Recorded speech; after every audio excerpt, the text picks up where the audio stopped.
Are you tired of the cookie-cutter approach to education that's stuck in the last century? Are you seeking a win-win situation where your family thrives, your kid's education is revolutionary, and you still get to chase your own dreams? Welcome to Unschooled Unleashed. Unlock your child's genius. I'm your host, Matthew Jarecki, an unapologetic rebel dad and promoter of what many consider to be educational anarchy. You know the world isn't going to be won by those that just toe the line. It's the innovators, the visionaries, and the resilient spirits that are going to thrive. Our mission here is to forge those world changers within our very homes with less stress, energy, and time. Unschooled Unleashed starts now. Welcome back to another fantastic episode of Unschooled Unleashed. I'm your host, Matthew Jarecki, and we are going to talk all about socialization today. In fact, this is called Episode 2, or Part 2 of the Socialization Toolkit. And it's all about hands-on practical strategies you can implement today if your child is home educated. And they work really well if your child's home educated, and it gets way more difficult to do this stuff if you send your kid to school. You just don't have the time if you send them to school to be able to do some of this stuff.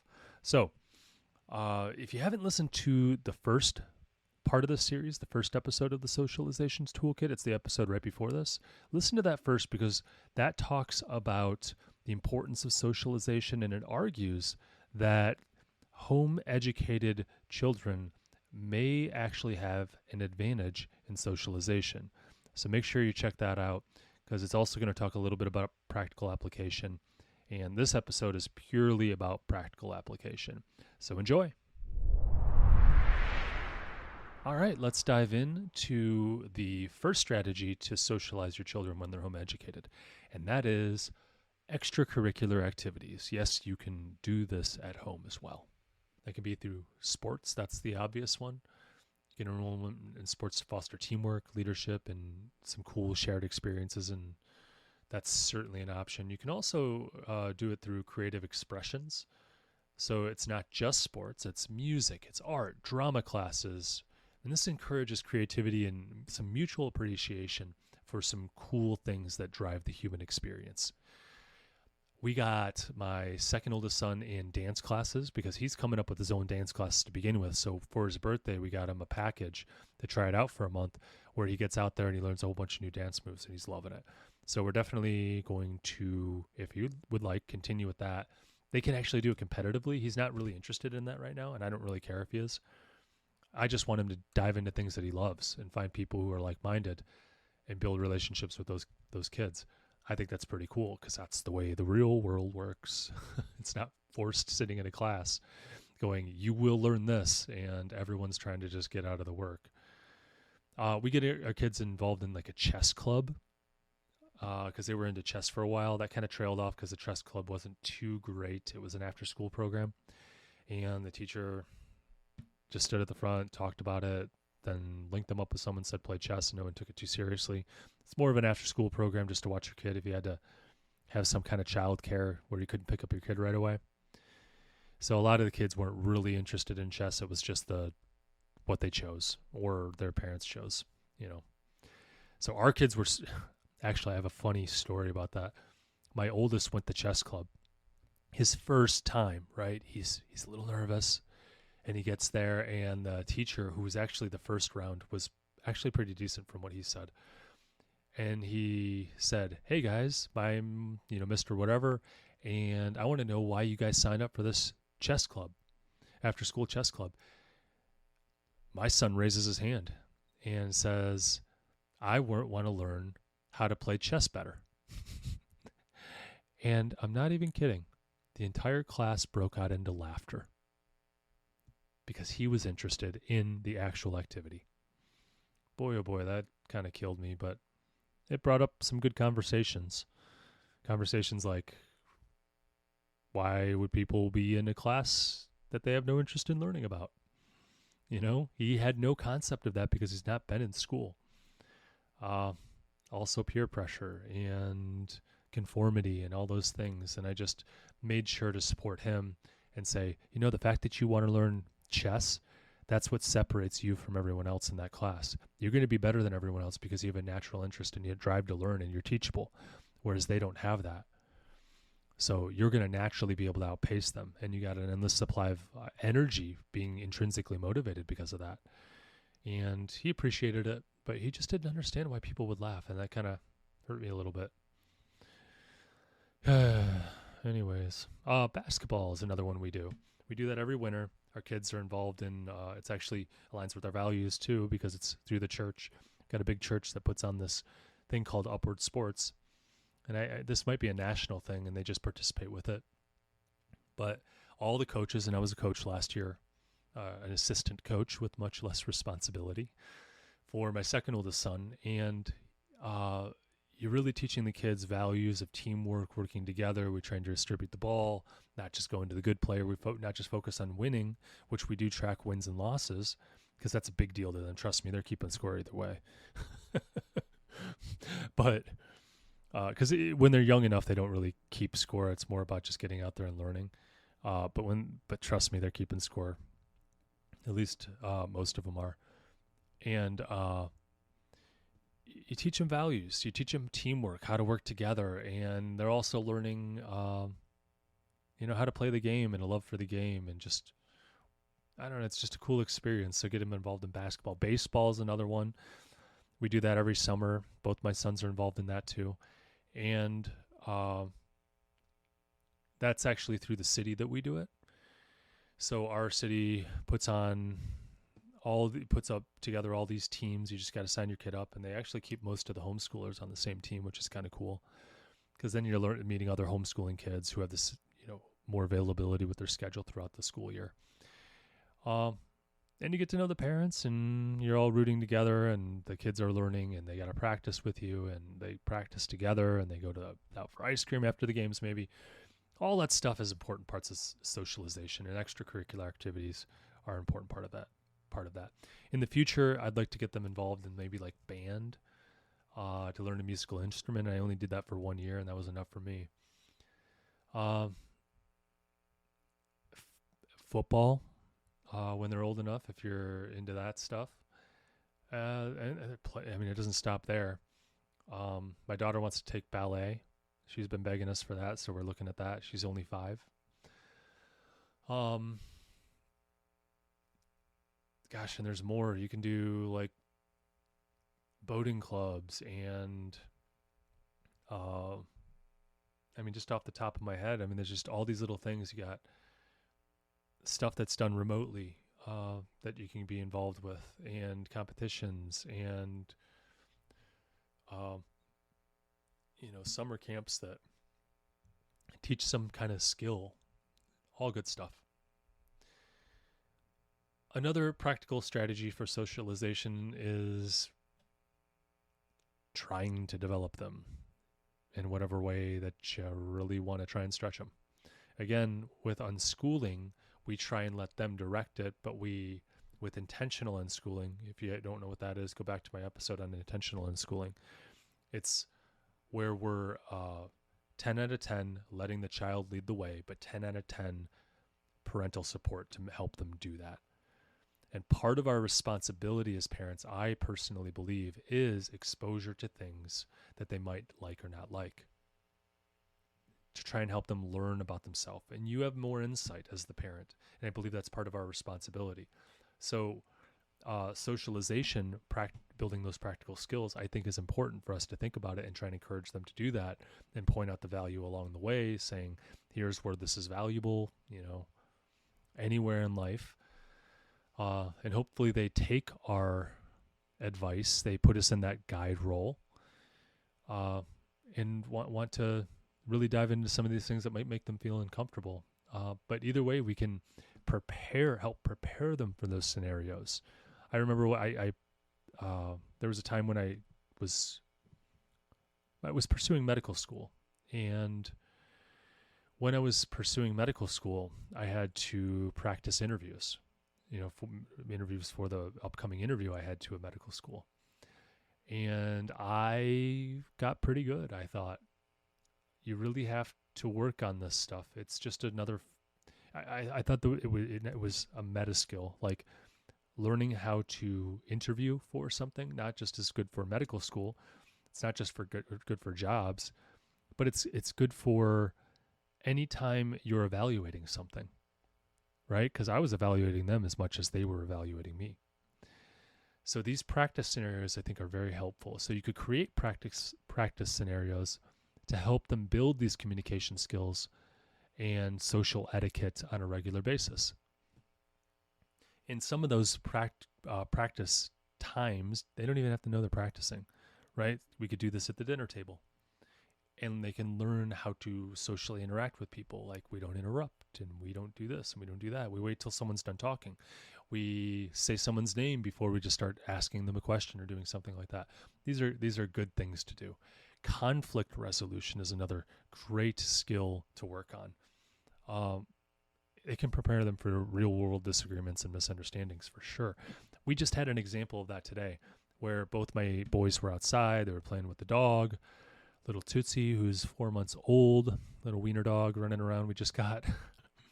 And they were fighting over her, which created some issues. And what we do for conflict resolution is we just say, did you guys talk? And if they didn't talk, we ask them to talk. And usually they can work it out. And that works out really well a lot of times. When it doesn't work, we guide the conversation. And then we focus on the one thing that we always have to focus on, which is treating other people how we want to be treated.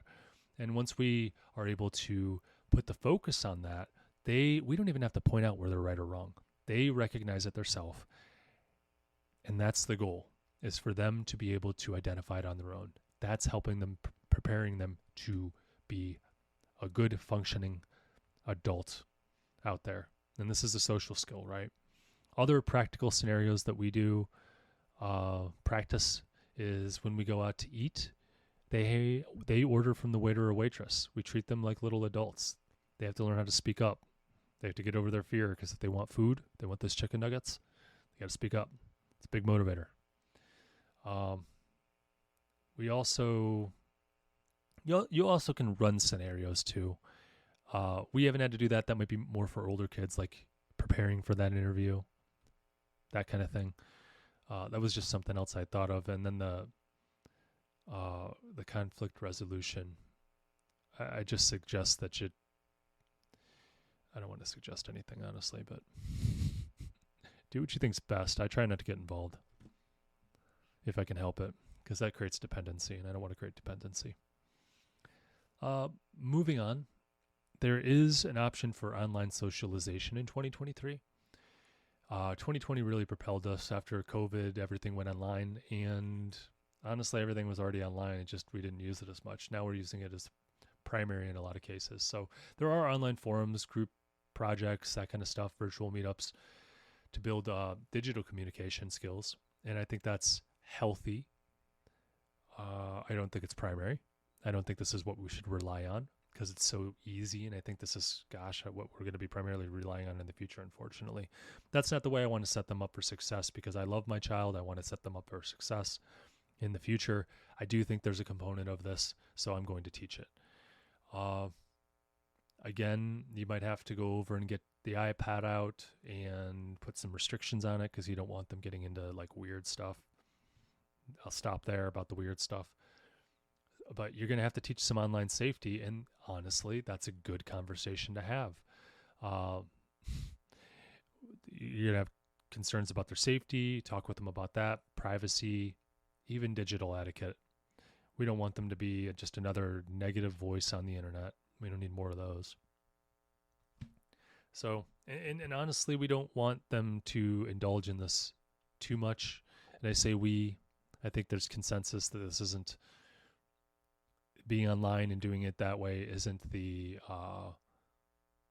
shouldn't be the primary way we communicate if we're looking for meaningful relationships. However, it does allow for some of that. I just say it with some hesitation, because I just don't rely on it. Here's something, thinking outside the box here with online socialization. We don't really allow our kids to do any online socialization yet, because they're so young, outside of fantasy football. My son, my oldest, he's 9, going on 10. Uh, and I had a couple friends, some family. We do fantasy football each year. My son's old enough to care. He's been paying attention to the Cleveland Browns, and hey, let's jump into fantasy football. So then we got that interaction online, a little bit of trash talk, having some fun amongst friends. My friend has one of his kids in it too, so and my niece and nephew are also in it. They're all about the same age, between 9 and 12. So it's some good times. We all get to interact with the kids, teach them how it's done. A lot of fun. But online socialization, you could even do like Zoom stuff with like cousins across the country or friends that maybe you're at when you're on vacation. There's all that stuff. But I tend to look at that as more of real in-person stuff and supplemented by some online stuff. Either way, it's a good place to start. Another practical solution is establishing a homeschool network. And this might be new to some people, but there are some co-ops out there, stuff like that, like collective learnings, to connect with other homeschooling families for group learning experience and social interactions. There's also shared experiences that you could look for that are educational and social experiences to broaden perspectives and foster a sense of belonging. You can find that in a lot of different places. You just you got to look for them. Those are like summer camps. Those are, space camp. Because we're looking at space camp over the summer, and I think it's in Alabama. Because one of my sons, my second oldest, is thinking about becoming an astronaut. At least that's what he wants to do. So we're going to dive in head first. 10 out of 10 parental sport. But we're considering that. Stuff like that. So yeah, we are involved in a homeschool co-op in the Cleveland area called Archers. It's through Grace Church. And they offer some curriculum, and the kids get to choose, just like you kind of do in high school in the United States or in college as well. And it's group learning, and the parents actually teach the classes.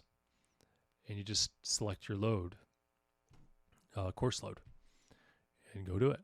So it's whatever the parents might have some experience in, and you just offer that to everyone else. But they do a lot of, I don't know, we to get admitted, we had to do like a background check, we had to do this, we had to do that, we have to have a skill that, whatever.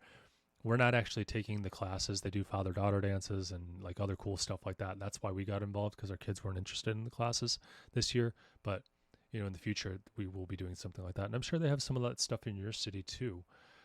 If they don't, one of the cool things out there is like the Sudbury schools and similar schools to that. That's where kids are in charge of their education. They're like unschooled, essentially. And the school itself is ruled democratically by the children. And I think this is a great option if you can't actually do the unschooling on your own. So this would be to the single parents out there who want to send their kids, who want to unschool their kids but can't. Something like that might really fit. That was actually a listener. His name's Brian. Shout out to Brian. Who asked how can a single parent do this who needs to be at work all day? This would be a great way to do it, is sending them to one of these self-directed education, democratic schools. And the kids not only learn how to, like what they're interested in, the self-directed learning thing, but they also learn how to function in a democracy. And they learn that, as long as we can go over and voice what we want, and then we can all vote on it, we can all get along and come to some conclusions and stuff. And I think that's a great thing to build. If I were to send my kids to a quote unquote school, it would probably be something similar to that. Moving on, I saved the best for last. Practical application of socialization is, yep, you guessed it, real world experience. You could just literally let them interact with the world on a regular basis and become a functional member of society. these types of diverse interactions in public spaces like museums, markets, workplaces give a ton of exposure to how to socialize in the real world. And I think that's great. It also gives them exposure. Well, you can expose them to different professions by doing this. You can have them intern or do, something like that with real professionals, shadow, that kind of stuff in various fields to understand career paths and the roles that we fill in society as people. And I think that's a great way to do it. Now, for the younger children, you're going to probably send them to summer camps and maybe go off and do summer camps aren't real world, though. But if it's centered around something real world, it could work. But maybe go on a summer vacation or just a vacation in general. We're not limited to summer as unschoolers or home educators. Just get them out there interacting with the world. Take them grocery shopping. Have them interact with the cashier. Have them ask questions to people around them if they have a question. Saying hi to people. Walking down the street, we're walking our dog. We've met our entire block because of our dog, Tootsie Roll. Tootsie Roll is pretty famous right now, and we've met a whole bunch of people. And the kids interact with the adults, and vice versa. And it's a really healthy interaction. So our kids are out there doing their thing, playing on the block. I think that's another way to just get healthy social interaction. And we live in the city, so it's city blocks. So, we limit them to our city block. But, go over and play in the kid's backyard with whoever the other kid is and their variety of ages. And that's pretty cool. So in conclusion, I think we're focused as home educators. We're focused on holistic social growth, right? Not just the artificial interactions that they would get at school with everyone in the same age, right? Where it's super controlled. We can get a more comprehensive development by offering a diverse landscape for socialization. And I think it's just better for the development, personally. You do miss out on the whole culture of school, which is often, at least in the United States, what's the word I'm looking for? It's put on a pedestal, they make movies about it. There's just the rite of passage kind of stuff. And, there's part of me that wants my kids to have that, but at the same time, can I have both? Are there ways to make the rites of passage like father-daughter dance and, these types of things that we tend to, prom. I think they could still do all this stuff and not have to go through all the suffering. Again, I'm not trying to shelter my kids because in no way do I want to not protect my children all the way up until the day I release them out of the house. I actually want to expose them and walk with them as a guide. So I'm not socially restricting them. I want to expose them to the real world as it is and be able to explain to them exactly what they're seeing. And then they can be better prepared to interact with the world as it is, as opposed to maybe sending them to school and then depending on what the teacher believes, creating this artificial reality that sometimes we see teachers push, really just trying to, where a teacher might have an agenda and tell your kids, this is normal. This is a normal social interaction with someone. And it's like, actually, that's not normal. And we still need to learn how to work with everyone, but we don't believe that's a normal way to go about it. So we can walk with our kids through those difficult challenges to socialize and show them how to love everyone, because that's what we try and do. We believe every life is valuable. Every human life is valuable, and we need to treat them like they want to be treated. And but do it do it in a way where we still have boundaries around where we need to set boundaries. And teach it. You have to walk with that. It just doesn't happen overnight, and you can't just release them into the wild and expect great results. So we're going to do that early. Earlier is better than later. And hopefully they continue to have us as that guide. And we're also trying to avoid rebellion in that sense, because if you shelter your kid and you try and control their environment, they tend to rebel. I could talk way more about that. So I rebelled a little bit, but I'm trying to avoid that major rebellion, because you do have to have your children separate from you. But anyways, topic for another day. We do need to prepare our kids for the future. So a tailored approach to what your kid might require. You as the parent can decide what that might be and let them choose on where they want to go. But, you encourage them along the way to give them that well-rounded, socially adept skills that they're going to need to navigate. And I think that's just going to, boy, oh boy, it's going to prepare them for the future. I was always the mature one because I was homeschooled. And I'll tell you what, when you're mature amongst your peers, you tend to get the opportunities because you can handle it. And I could go on about pushing adolescence further and further and further, but kids can handle more than you think they can. You just got to give them the opportunity to do it. We're not trying to put more pressure than they can handle again. They choose where they want to go. We try and encourage them into places we think are valuable and support them where they go. So we think we have a pretty good strategy, and it's working for now. We're always updating, and I'm sure you guys have some ideas. And if you do have some ideas, send them over to me. I'd love to do an updated episode if there's some unique stuff. That's unschooledunleashed@gmail.com. And with that, I will end the episode. So stay curious, stay unschooled, and stay away from the algebra nightmares. I'll catch you in the next episode.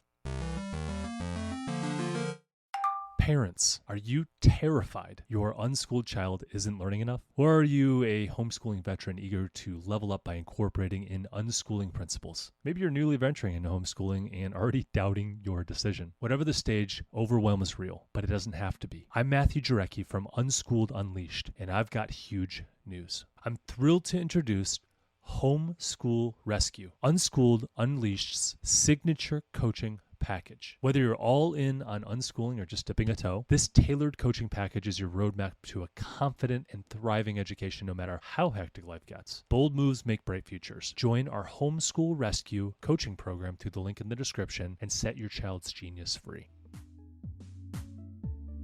So here's where we roll up our sleeves and bring out the big guns. If you support our mission, then please leave a review. On Unschooled Unleashed, we are talking about using a radical approach to education in today's world, and the more 5-star reviews we have, the more people will feel comfortable with the ideas, strategies, and principles we discuss. It gives legitimacy to our message, and the podcast's algorithm prioritizes us so we can reach more people. You may even have your 5-star review read on our podcast.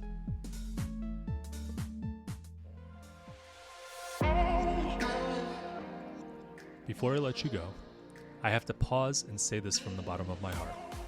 Thank you. Your presence here is the fuel that ignites this movement. I am incredibly moved that you trust in us enough to click play.